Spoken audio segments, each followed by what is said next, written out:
Assalamualaikum warahmatullahi wabarakatuh. Perkenalkan, kami dari Fakultas Ekonomi dan Bisnis Islam, Program Studi Perbankan Syariah A tahun 2020. Di sini kami akan menampilkan video pembelajaran mata kuliah Teknologi Informasi dengan dosen pengampu Laila Wahyunita, Skom MCS. Judul yang akan kami bahas di video kali ini yaitu penerapan teknologi informasi di bisnis dan perbankan. Sebelum kami membacakan materi, saya akan memperkenalkan anggota kelompok 2 yaitu Selvia Tri Julianti, Baik Wira Dharma Dea Tri Marcella, dan Rima Hikmatur Rahma. Langsung saja saya akan memasuki materi. Latar belakang. Saat ini, penerapan teknologi informasi dan komunikasi diperlukan dalam dunia bisnis sebagai alat bantu dalam upaya memenangkan persaingan. Informasi yang dilakukan dikategorikan sebagai berikut. Yang pertama, aplikasi teknologi informasi yang menjadi landasan dari berbagai aplikasi lain.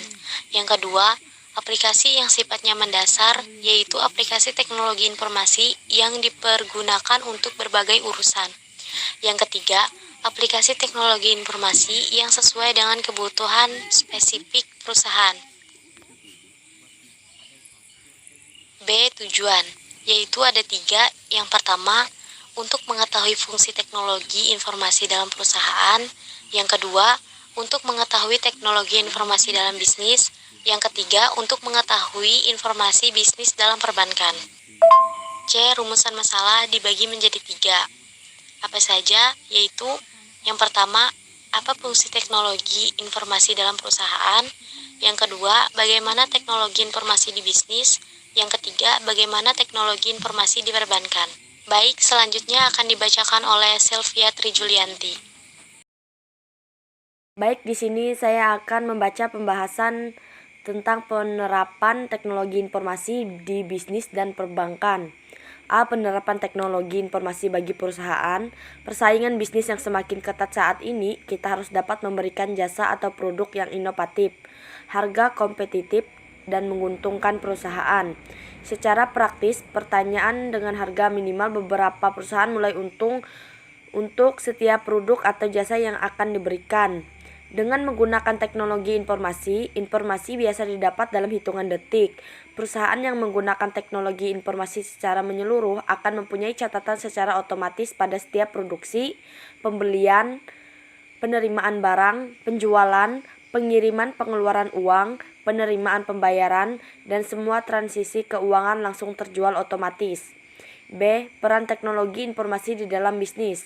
Peran teknologi informasi dalam dunia bisnis digunakan untuk perdagangan secara elektronik atau dikenal sebagai e-commerce atau perdagangan elektronik. 1. Memudahkan cara komunikasi. 2. Manajemen data. 3. Sistem info manajemen. 4. Memberi pengetahuan dan sumber info. 5. Customer relationship management. 6. Kegiatan bisnis selama 24 jam. C. Penerapan teknologi informasi di dalam perbankan. Semakin majunya teknologi di dunia, transaksi perbankan mulai menggunakan teknologi berbasis komputer untuk mempermudah transaksi dengan nasabah. Macam-macam penggunaan teknologi informasi di dunia perbankan. 1. Adanya transaksi berupa transfer uang. 2. Adanya ATM, auto teller machine, pengambilan uang. 3. Penggunaan database di bank-bank. 4. Sinkronisasi data-data pada kantor cabang dengan kantor pusat bank. Selanjutnya akan dibacakan oleh Dea. Terima kasih Sylvia. Baiklah, di sini saya akan melanjutkan materinya. Kriteria pemilihan teknologi perangkat lunak perbankan. Kriteria pemilihan software komputer perbankan yang baik sesuai dengan kebutuhan bank secara umum. Berdasarkan pertimbangannya sebagai berikut. 1. Kemampuan dokumentasi atau penyimpanan data. Jenis dan klarifikasi bank yang relatif banyak harus ditampung oleh software yang akan digunakan. 2. Keluasan. Operasional bank selalu berkembang dengan kebutuhan yang berubah-ubah dan bertambah. 3. Sistem keamanan. Sebagai lembaga kepercayaan masyarakat, Bank memerlukan sistem keamanan yang handal untuk menjaga kerahasiaan data ataupun keuangan nasabah. 4. Kemudahan penggunaan.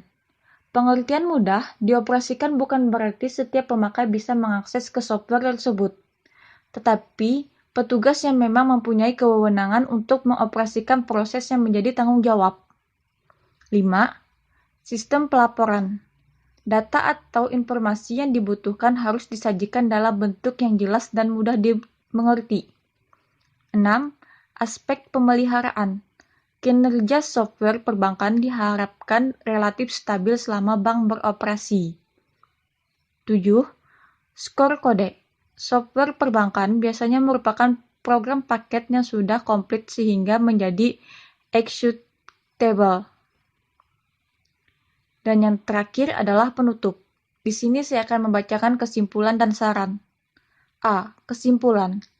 Perusahaan yang menggunakan teknologi informasi secara menyeluruh akan mempunyai catatan secara otomatis pada setiap proses produksi, pembelian, penerimaan barang, penjualan, pengiriman ataupun pengeluaran uang, penerima pembayaran, dan semua transaksi keuangan langsung terjurnal otomatis. B. Saran. Teknologi informasi di dunia sudah semakin canggih.